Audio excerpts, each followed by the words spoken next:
Hello, welcome to my YouTube channel AS physics lectures. Statistical physics series का जो हमारा next topic है वो है entropy of an ideal gas by using micro canonical ensemble. Ideal gas की हमें entropy निकालनी है माइक्रो कैनोनिकल एंसेंबल का यूज करते हुए। तो हम क्या करते हैं, हमारा एक सिस्टम कंसीडर कर लेते हैं कि हमारे पास एक सिस्टम है, उसके अंदर हमारे क्या है एन मॉलिक्यूल्स हैं, ठीक है।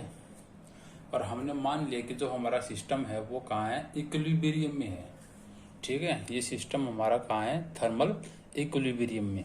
और इक्विलिब्रियम पर हमारे जो इसकी माइक्रो स्टेट्स होंगी, इस सिस्टम की जो माइक्रो स्टेट्स होंगी वो क्या होंगी, मैक्सिमम।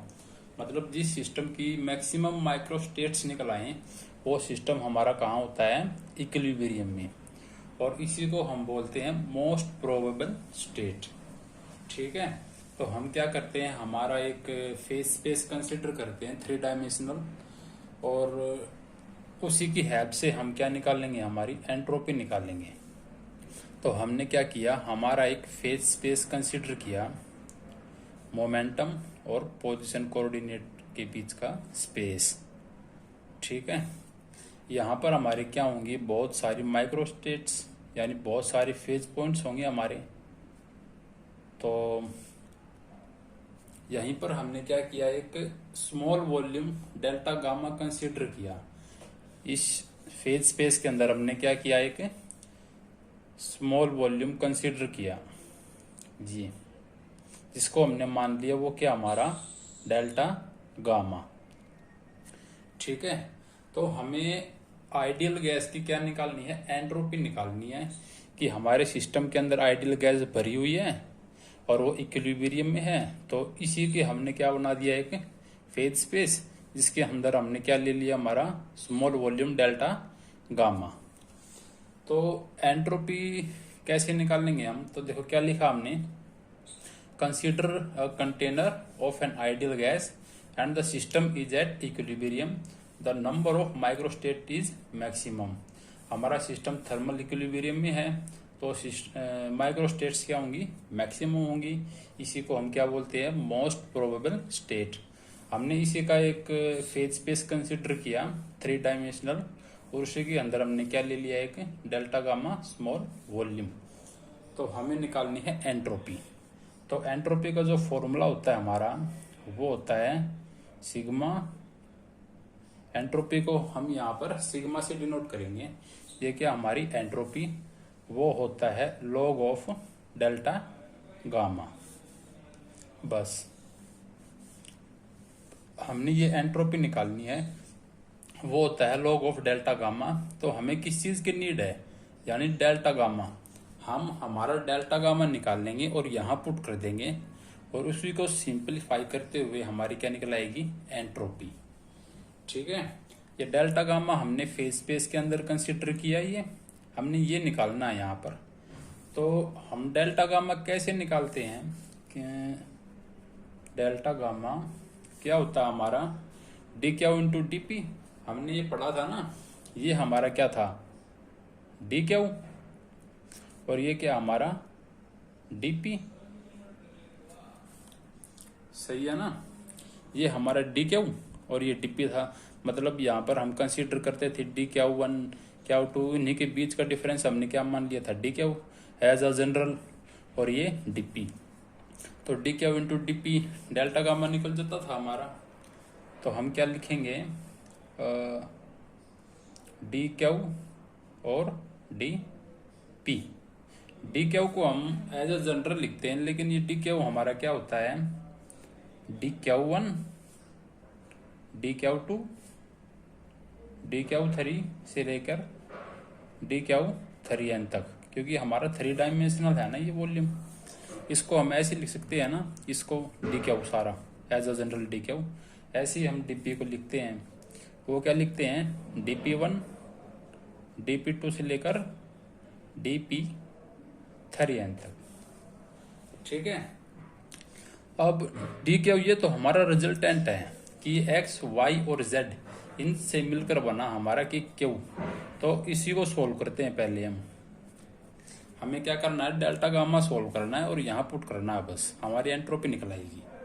तो पहले डेल्टा गामा को हम डी क्यू डीपी लिख सकते हैं, और डी क्यू को इस तरह और डीपी को ऐसे। तो डी क्यू को हम क्या लिख सकते हैं, dx1 dy1 dz1, एक dq1 को, ठीक है। ऐसे ही हमारा dq2 को dx2 dy2 dz2, ऐसे ही चलता जाएगा। और dq n तक गया हमारा ना, तो dxn dyn और dZn। पहले हम इसको सोल्व कर रहे हैं, ठीक है ना। ये हमारा यहाँ है। तो ये क्या होता है हमारा dx1 dy1 dz1 volume, xyz है ना, ये वॉल्यूम में तो होता नहीं हमारा। ये कहाँ तक गया है, n तक गया है। तो इसको हम क्या लिख सकते हैं, v⁴ n है ना। ये क्या है हमारा dq1 से लेकर dq3n तक है ना। हमने सिर्फ ये सोल्व किया है, v⁴n आ गया, वो यहाँ रख देते हैं। तो डेल्टा गामा क्या आया हमारा, इसकी जगह हमने क्या रख दिया, v⁴n और ये सेम dp1 dp2 से लेके dp3n तक, ठीक है। हमने क्या किया है, एक डेल्टा गामा कंसीडर किया है, और इसकी जो एनर्जी हमने मान ली वो है ER। लिख लेते हैं हम एक बार, the energy of delta gamma is ER, ठीक है। और हम जानते हैं कि जो डेल्टा ER की एनर्जी है वो किस किस के बीच में लाई करती है, दो हाइपर सरफेस के बीच में। कि जैसे हमने माइक्रो कैनोनिकल एंसेंबल में बताया था कि किसी भी सिस्टम की जो एनर्जी है वो फिक्स नहीं होती है, वो किसी रेंज के अंदर लाई करती है। तो हमने कुछ दो एरोगोटिक सरफेस लिए थे, एक की एनर्जी E मान ली और एक की E माइनस डेल्टा E, ठीक है। इन्हीं के बीच में हमारी इस स्मॉल वॉल्यूम की एनर्जी लाई करेगी ER, ठीक है। तो हम क्या लिख सकते हैं इसको, E minus delta E less than equal to ER less than equal to E। जो हमारी ER है वो E माइनस डेल्टा E और E के बीच में लाई करेगी यहाँ पर, ठीक है। तो अब हम क्या करते हैं, E की वैल्यू रख देते हैं। E क्या होता है हमारा p²/2m। तो यहाँ पर रख देते हैं E minus delta E pi²/2m और E। हमने इसकी जगह सिर्फ p²/2m रखा है, ठीक है। और ये समेशन क्यों है, क्योंकि अलग अलग पार्टिकल के लिए अलग अलग एनर्जी होगी ना। तो फर्स्ट पार्टिकल के लिए p1²/2m, ये I=1 से इन्फिनिटी तक गया है, ठीक है। इतना होने के बाद अब हम क्या करेंगे, 2m से मल्टीप्लाई करा देते हैं इसको। तो देखो क्या आएगा, अब हम क्या करेंगे इसको 2m से मल्टीप्लाई करा देते हैं। तो क्या आएगा 2m और E माइनस डेल्टा E। यहाँ क्या बचेगा, सिर्फ p² और यहाँ 2m E। यहाँ 2m E, यह 2m से 2m कैंसिल हो जाएगा और यहाँ पर 2m E है, ठीक है। इस सारी को 2m से मल्टीप्लाई कराया है। अब यहाँ पर अंडर रूट ले लेते हैं हर तरफ। तो क्या आएगा हमारा under root 2m E minus delta E, और ये आएगा pi I=1 से इन्फिनिटी। क्योंकि हमारा अंडर रूट लेंगे तो अंडर रूट से 2 कैंसिल हो जाएगा ना, और ये क्या बचेगा हमारा अंडर रूट 2m E, ठीक है। कुछ नहीं किया, यहाँ पर पूरे पे हमने क्या ले लिया, अंडर रूट। अब जो वॉल्यूम कंटेंट किया हमारे इस डेल्टा गामा ने, वो दो सरफेस के बीच में किया है ना, जिनके रेडियस क्या आ गई, एक ये और एक ये। तो अब हम क्या करेंगे, हमारा वॉल्यूम ऑफ स्फीयर यूज करेंगे। वॉल्यूम ऑफ 3D स्फीयर, हमारा जो 3 डायमेंशनल स्फीयर होता है वो क्या होता है, वो मान लिया V3। क्या होता है volume of sphere, 4/3 pi r cube. ठीक है, ये 3 डायमेंशनल के लिए है। अब इसी को हम क्या लिख सकते हैं, देखो 4/3 पाई आर क्यूब, इसी को हम क्या लिख सकते हैं, pi raise to power 3/2 upon under root gamma 3 + 2/2 R cube. अब आप कहोगे कि इसको हम ऐसे कैसे लिख सकते हैं, तो एक बार सोल्व करके देख लीजिए। इसको जब आप सोल्व करोगे तो हमारा ये आएगा, देखो यहाँ कर लेते हैं, पाई 3/2 को हम क्या लिख सकते हैं, पाई इंटू पाई की पावर 1/2 है ना, इनको ऐड करोगे तो पाई 3/2 ही आएगा ना, अपॉन गामा 3 + 2/2 को खोलोगे तो खुलेगा 3/2 इंटू 1/2 रूट पाई।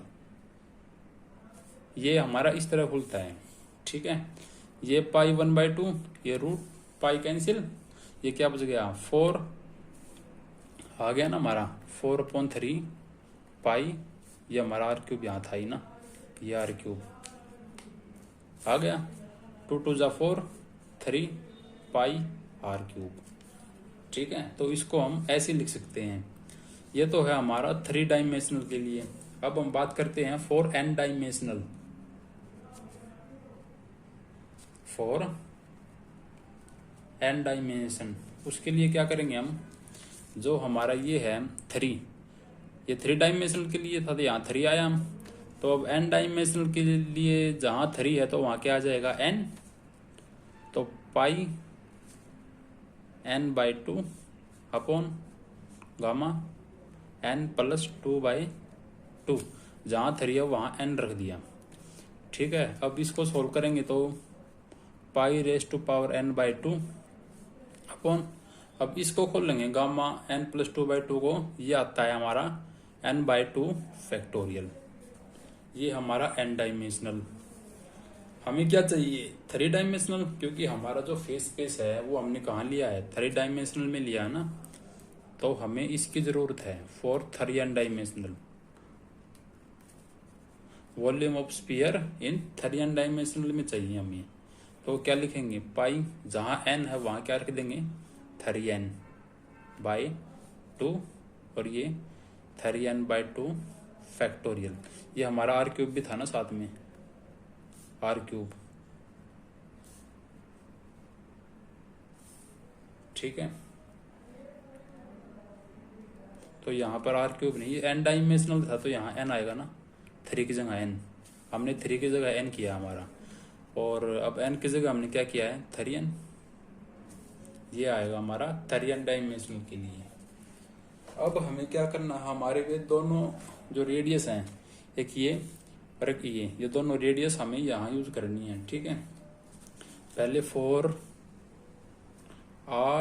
= पहले यूज कर लीजिए √2me अंडर रूट 2me, तो क्या आएगा देखो, यहाँ पुट कर दीजिए, pi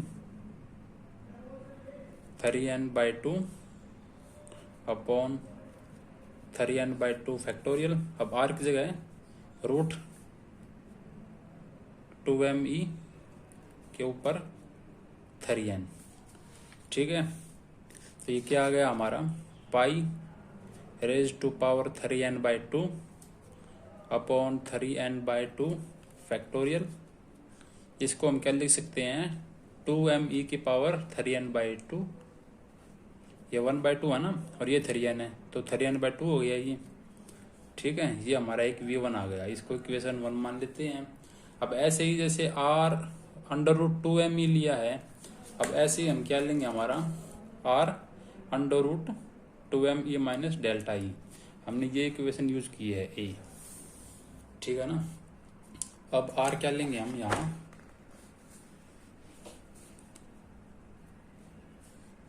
under root 2m E minus delta E. ठीक है, तो हमारा क्या आ जाएगा V2 पाई 3n/2 अपॉन 3n/2 फैक्टोरियल, और ये 2m E minus delta E के ऊपर 3n/2। जैसे हमने 4√2m के लिए किया था, किसके लिए, √2m के लिए, ऐसे ही हमने इसके लिए किया है। ठीक है, ये 1/2 है तो ऊपर ये 3n/2 हो जाएगा, बिल्कुल सेम है। अब हम क्या करेंगे, जो V1 आया है वो V2 में से माइनस कर देंगे। ठीक है, जो हमारी ये इक्वेशन आई है इसको हम इसमें से माइनस कर देते हैं। ठीक है, सब्ट्रैक्ट 1 फ्रॉम 2। ठीक है, तो हमारा देखो क्या बचेगा, ये तो हमारा कॉमन आ गया क्योंकि ये तो हमारी दोनों इक्वेशनों में सेम है ना।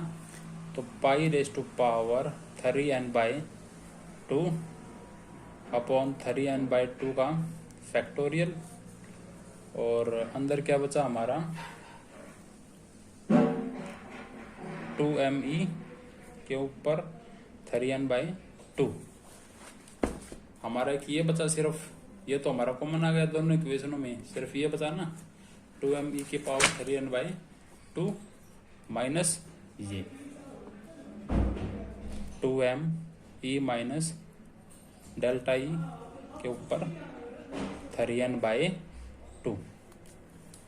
ठीक है, अब हम क्या करेंगे, यहाँ से 2me रेज टू पावर 3/2 को कॉमन ले लेते हैं, all over pi raise to power 3n/2 upon 3n/2 का factorial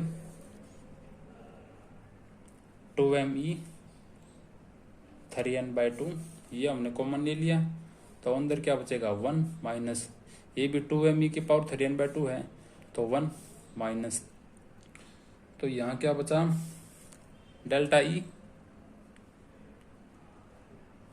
delta E by E, इस सारे की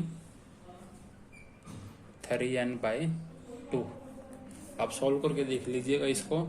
2me की 3/2 कॉमन लिया, 2me की 3/2 1 माइनस, यहाँ भी 1, तो यहाँ क्या बचेगा delta E by E 3n/2। ठीक है, अब हम क्या करते हैं, हमारा या तो इसको सीधा नेगलेक्ट कर लीजिए आप इसको, नहीं तो फिर देखो क्या करते हैं हम, ये होता है हमारा 1 minus x raise to power n, ये हमारी इस फॉर्म में है ना 1 1, ये हमारा x और ये n, इसको हम लिख सकते हैं 1 minus e raise to power minus nx, ऐसे लिख लीजिए। तो ये क्या आ गया, pi raise to power 3n/2 upon 3n/2 का फैक्टोरियल 2me की पावर 3n/2, इसको हम क्या लिख सकते हैं ऐसे 1 minus e raise to power minus n क्या हमारा 3n/2, x क्या हमारा डेल्टा ई बाई ई। ठीक है, ये हमारी टर्म जो है ये बहुत छोटी है ना इसके कंपेयर में, तो ये नेगलेक्ट हो गई, तो सिर्फ 1 बचाना, आ गई हमारी यही टर्म। तो ये हम क्या निकाल रहे हैं, हम pi raise to power 3n/2 factorial 2me raise to power 3n/2, ये 1। ठीक है, ये आ गई हमारी, ये हमारी क्या निकली हैं dp1 dp2 से लेके dp3n तक, ये निकला हमारा। देखो ये निकाला ने p के टर्म्स में, ये तो हमारी ये आ गई। ठीक है, अब इस इक्वेशन का हम यूज करेंगे कहाँ पे, यहाँ ये ये dp1 dp2 dp3 तक जो वैल्यूज आई हैं भी उसकी वैल्यू यहाँ पुट कर देंगे तो डेल्टा गामा आ जाएगा। तो डेल्टा गामा की वैल्यू यहाँ पुट कर देंगे, एंट्रोपी आ गई। ठीक है, तो यहाँ पुट करते हैं हम, तो देखो क्या आएगा, ये वैल्यू पुट करते हैं हम, तो डेल्टा गामा क्या आ गया हमारा v⁻n और dp1 dp2 dp3 तक जो वैल्यूज थी ये वो क्या आई हैं ये, तो ये पुट कर देंगे π⁻3n/2 अपॉन 3n/2 फैक्टोरियल और 2m e⁻3n/2। ठीक है, ये हमारी डेल्टा गामा की वैल्यू आ गई। अब हम हमारे फॉर्मूले में पुट कर देते हैं, हमारी एंट्रोपी आ जाएगी। आप इन सबको साथ साथ लिखते रहिए ताकि आप कंफ्यूज ना हो, क्योंकि हमारी अब देखो जो डेल्टा गामा आया है वो क्या आया हमारा v⁻n π3n/2 upon 3n/2 factorial 2m e⁻3n/2। अब हमें एंट्रोपी निकालनी है। अभी डेल्टा गामा पुट कर देते हैं, हम मान लेते हैं ये हमारी बी। ठीक है, और हमारी जो सिग्मा थी एंट्रोपी वो क्या थी, लॉग ऑफ डेल्टा गामा। ये हमने इक्वेशन 1 मानी थी, यही थी ना, क्या माना था हमने, 1 ही मान लेते हैं या फिर स्टार मान लीजिए। अब ये डेल्टा गामा जो आया हमारे यहाँ पुट कर देते हैं, एंट्रोपी आ गया हमारा। हमने जो कुछ किया सिर्फ डेल्टा गामा निकालने के लिए सोल्व किया हमारा ये। अब यहाँ पुट कर देते हैं, देखो क्या आएगा, लॉग डेल्टा गामा पुट कर दीजिए यहाँ पर, ये आ गया v⁻n π3n/2। देखो हमने डेल्टा गामा की वैल्यू पुट कर दी यहाँ पर।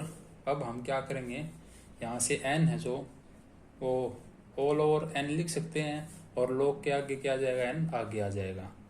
तो n log v π3n/2 upon 3n/2 factorial 2m e⁻3/2।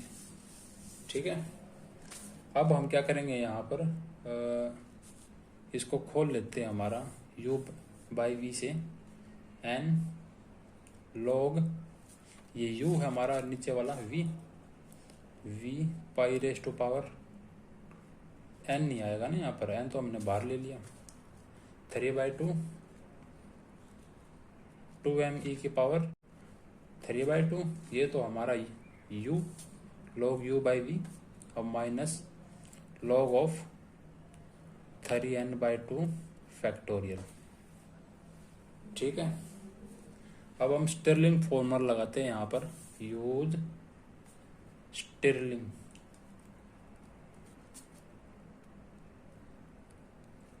या फिर अप्रोक्सीमेशन बोल दीजिए।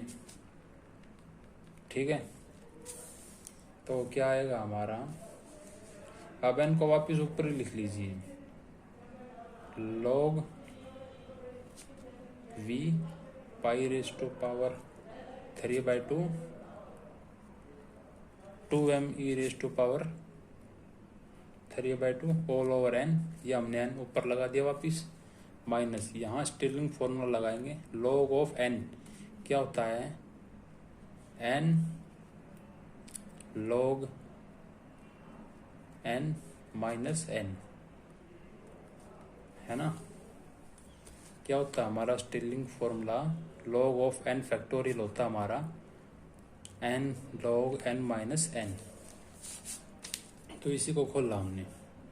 ठीक है, अब देखो क्या आ गया, log v π⁻3/2 2m e⁻3/2 minus log के आगे है वो पावर में चला जाता है, तो ये क्या आ गया, log 3n/2 की पावर 3n/2 और ये माइनस माइनस प्लस हो जाएगा ना, प्लस 3n/2।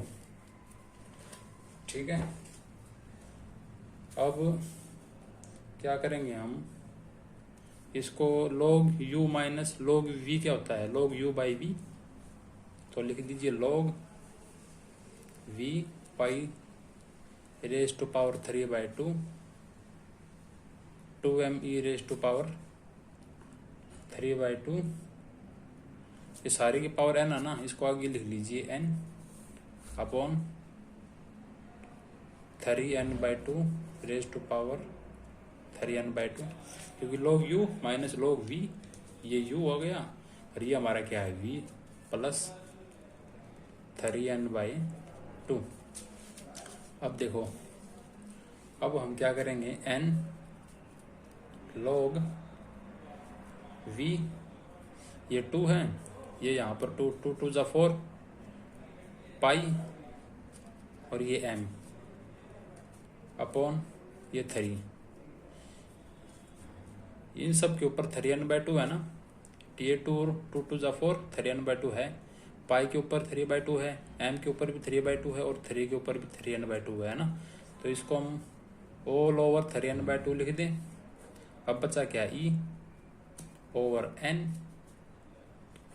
और ये भी हमारा n नहीं, सिर्फ 3/2, n तो हमारा बाहर है, 3/2 है ना। और नीचे क्या, नीचे तो कुछ बचेगा ही नहीं, और ये बच गया हमारा 3n/2। अब हम क्या करते हैं, इसको ऑल ओवर h³ से क्या करा देते हैं, divide by h raise to power 3, h raise to power 3 से डिवाइड करा दीजिए। तो ये लीजिए, यहीं करा देते हैं, ये आ गया। ठीक है, ये आ गई हमारी एंट्रोपी। तो इसको एक बार अच्छे से लिख लेते हैं, क्या ये हमारी, ये आई है n log v 4 pi m raise to power 3/2 e by n 3/2 upon h³ plus 3n/2।